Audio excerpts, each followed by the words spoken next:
name is Roz Bagtez, and I am the Kidman Director here at St. Andrews.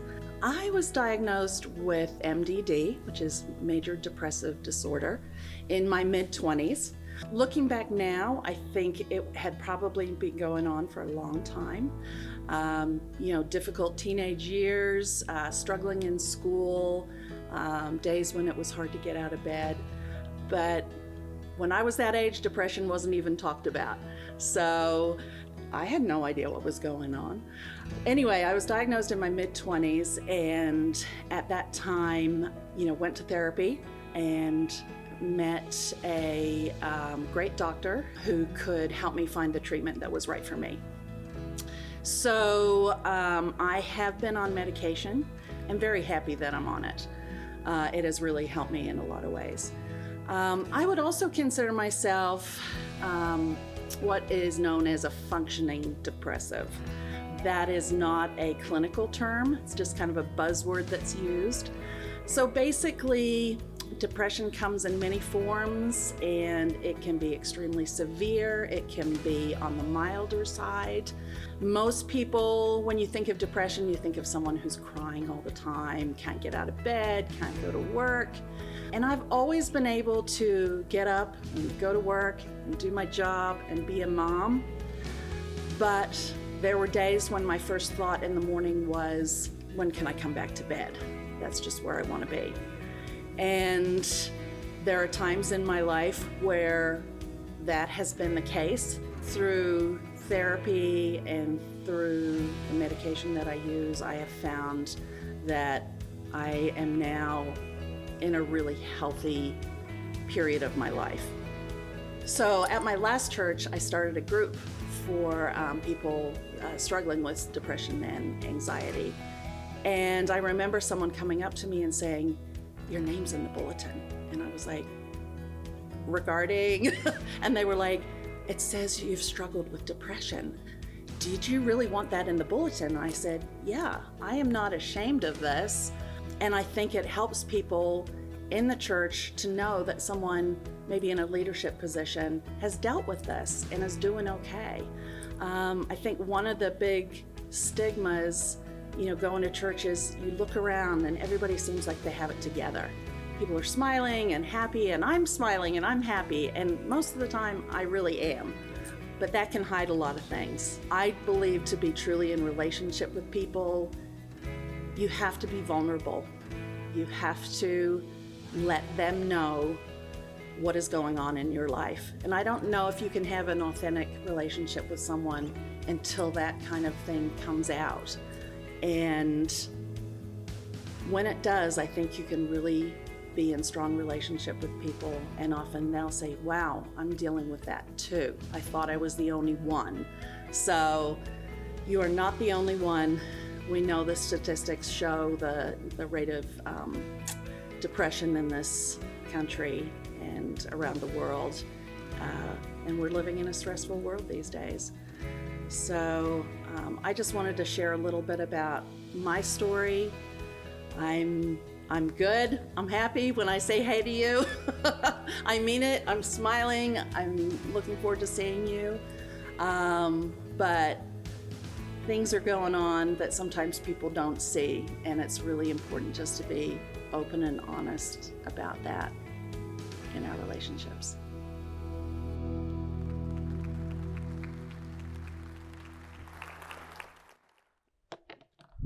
All right, now I completely forgot what I was going to say.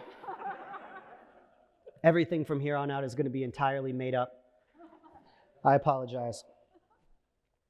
Sophomore year of high school, I was in speech class, and we did something called duet acting.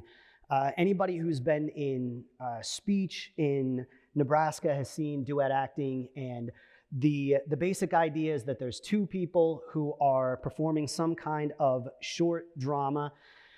Now, I had absolutely no experience with speech, and our coach was new and didn't know a whole lot about what to tell us, and so our coach gave me and my best friend at the time a script for a comedy that was supposed to take about 12 minutes and just sent us off into another room and said, "We need you to get this comedy ready, and then present it. You have 2 weeks. So me and my best friend said, great, this is going to be fantastic. And we went off into the other room, and as sophomores in high school back then tended to do, not now, but then we just went off into the other room and goofed off. We spent a lot of time thinking about the table that we were going to stand on and the jokes that we were going to make, the outfits that we were going to wear to make this really funny. And there was one thing that we realized afterwards that we really should have done, which was to learn the script. So I got up in front of a group of people at conference, speech contest, looked out and realized I had no idea what to say. I had made a terrible, terrible mistake. We had focused on some secondary things. Things were nice, things that were helpful, but things that were not ultimately essential to the drama itself. The things that were not essential got all of my time and all of my effort, and what should have been the most important part of my preparation, the play, got treated as an afterthought. Now, it was a mistake of immaturity. I lived, I learned, I moved on. But how many times are the things that should matter the most the things that we spend the least time on? How many times do the most essential parts of our lives and faith get less effort and energy? This matters because Jesus actually talked about what matters most, what we ought to be giving our best energy and effort to, what we ought to be focusing our lives on, and we don't actually do it. What Jesus said was most important, we have at best ignored and at worst actively fought against.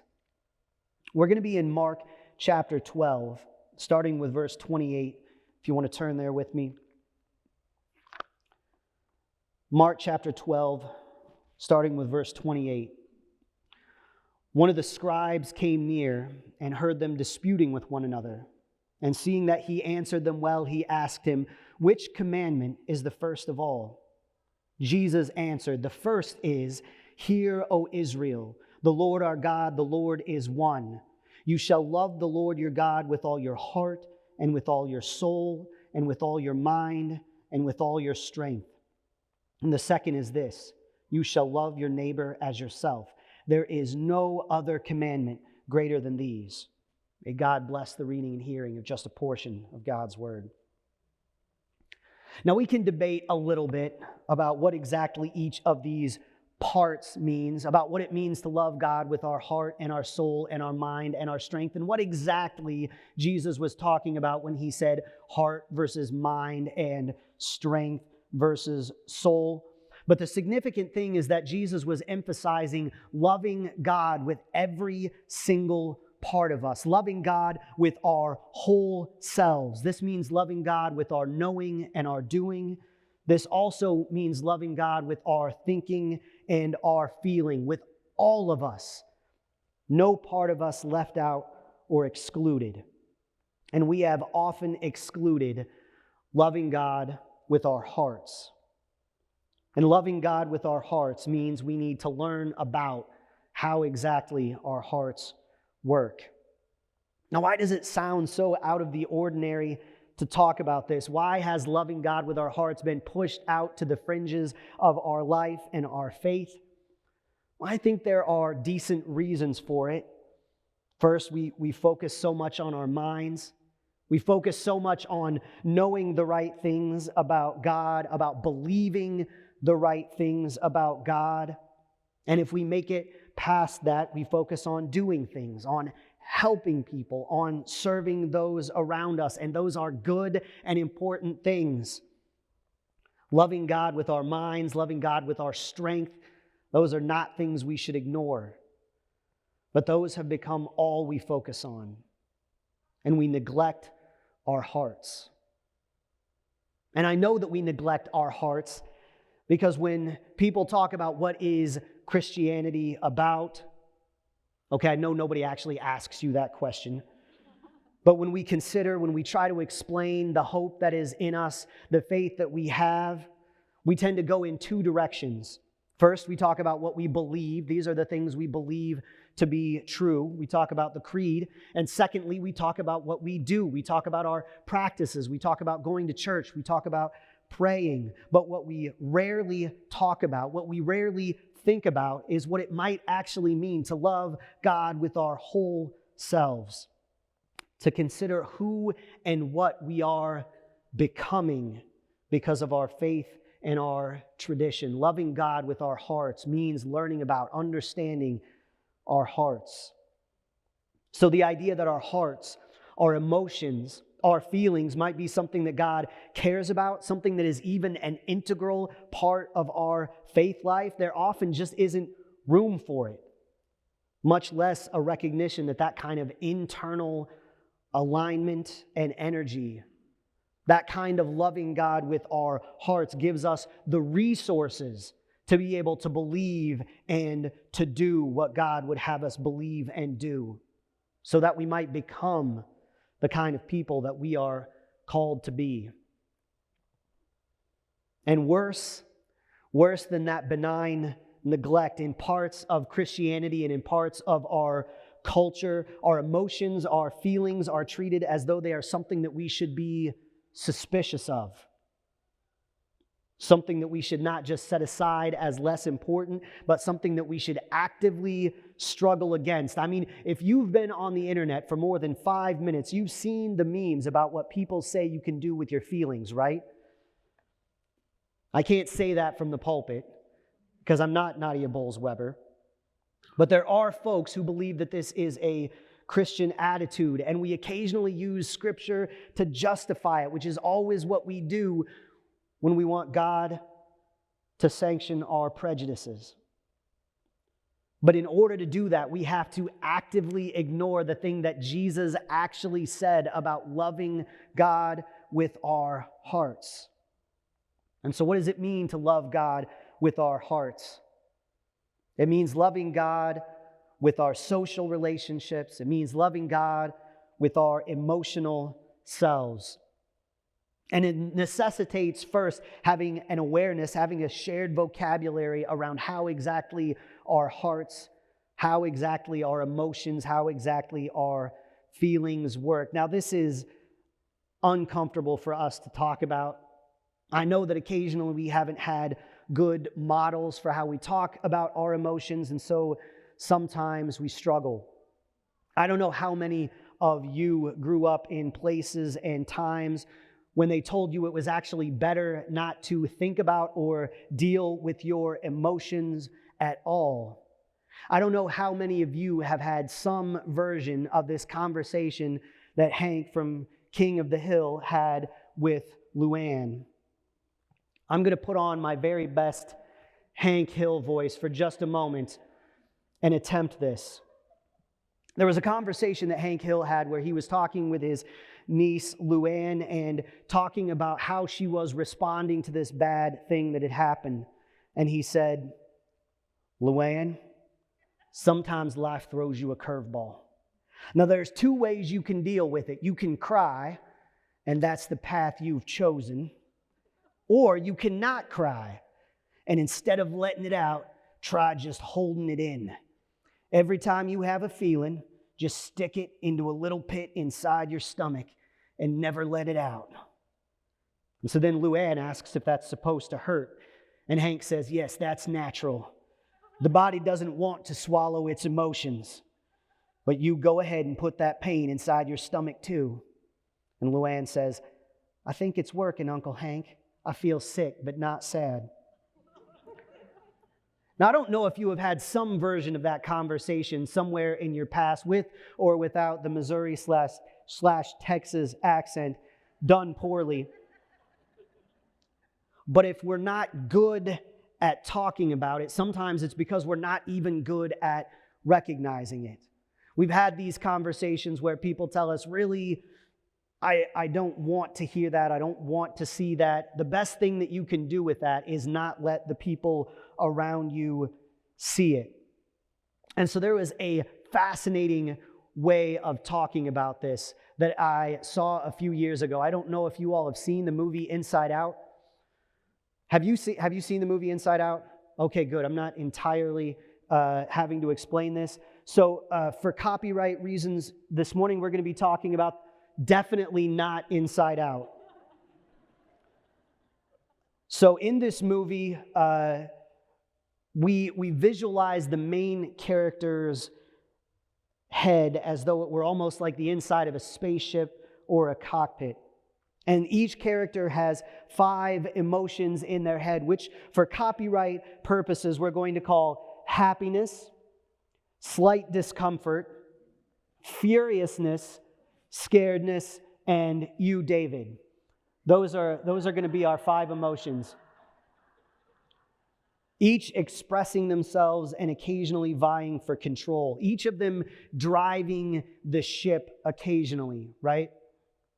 But each of these emotions has a purpose. Each feeling helps the person somehow. Fear, it seems as though it's a negative emotion, but fear is something that can occasionally help keep us safe. Fear is what keeps us from walking off the cliff to see if we can see the bottom of the canyon. Anger seems like a negative emotion, but it has a purpose. It helps us to make sure that things are fair. It makes sure that things are just, and it helps us to stand up for those who cannot stand up for themselves. Sadness seems like a negative emotion, but it can help draw us together when things are difficult. Each of these emotions has a place and a time and a purpose. And if we do not recognize them, then they're all going to come out in unhelpful ways. The important thing is to remember that each of these feelings has its place. Each one of them is going to drive the ship at some point, and that is a good thing. Because I'm sure you've heard the saying, if the only tool you have is a hammer, everything looks like a nail.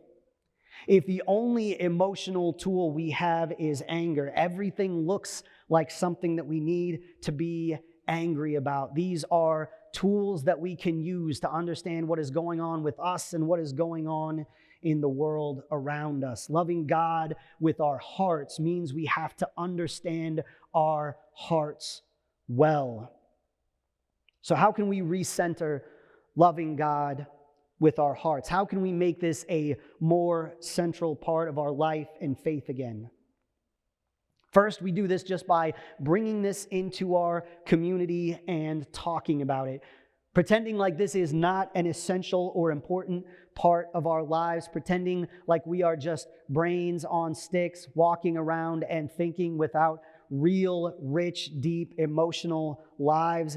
A isn't true, B doesn't work, and C ignores the very clear thing that Jesus told us to do. So let's talk about it. Let's start the conversation. And this can begin in a lot of different ways. This can begin with just as simply as engaging with this sermon series. We're going to be talking about some of these things for the next few weeks. Be here. Share the video on Facebook. Start a conversation with folks online. Text a friend about it. We have some different small groups coming up. Engage with them. And we can learn well about how our hearts work. We're going to have some opportunities to do this in some studies that we have coming up. We have a Saturday morning group that is going through a memoir of deep and harmful mental illness called Blessed Are the Crazy. We have a study coming up called Emotionally Healthy Spirituality. And the dates and the times for that aren't locked in, but if you go to the group finder, sign up, let us know you're interested. And we have a couple of events specially for parents coming up in October, talking about how do we help and support and recognize the emotional and mental well-being of our students. And another way that we can learn about how our hearts work, there's actually a fascinating app called How We Feel that helps to identify, helps to track how you're doing each day. And if every morning we do a very simple thing where we ask, how am I feeling? Learn to identify, learn to name, learn to feel that emotion, learn to understand what is going on in your heart. And as you are understanding and feeling that, take Ted Lasso's advice. Be curious, not judgmental. Whatever feeling you're having, it doesn't have to be bad. It doesn't have to be crippling.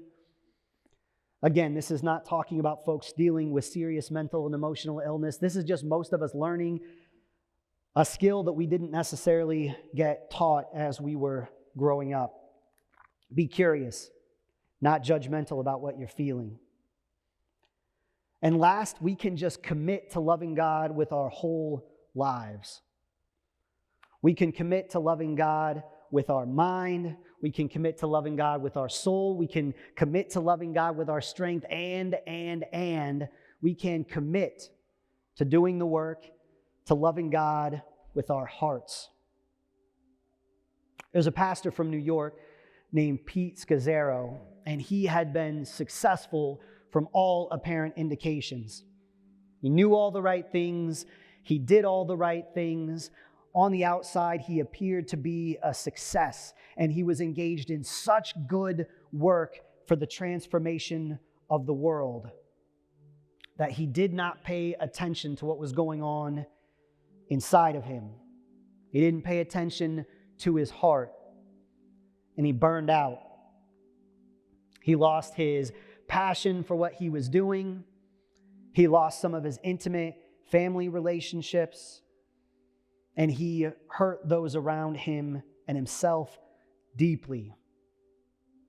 And it led to him reflecting deeply on what he needed to change in his life, what would make his life and his work and his faith sustainable over the long run, and ended up with him teaching about emotionally healthy spirituality, about what it means to show up with our whole selves, about what it means to not neglect the parts of us that are painful or difficult, about what it means to learn about how our hearts actually work so that we can do what Jesus said when he said that one of the most important commandments is to love God with our hearts.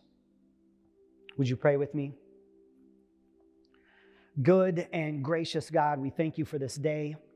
We thank you for this chance that we have to worship together, to sing our praises to you, to be able to gather, to be able to hear from your word. And God, we just ask that you would give us the grace and the peace and the courage necessary to love you with our hearts.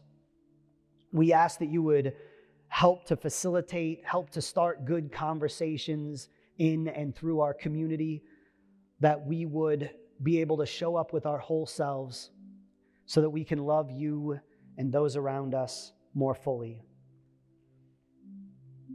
And God, we thank you most of all for your Son, who taught us to pray, saying, Our Father, who art in heaven, hallowed be thy name. Thy kingdom come, thy will be done on earth as it is in heaven. Give us this day our daily bread, and forgive us our trespasses, as we forgive those who trespass against us. But deliver us from evil. Kingdom and the power and the glory forever.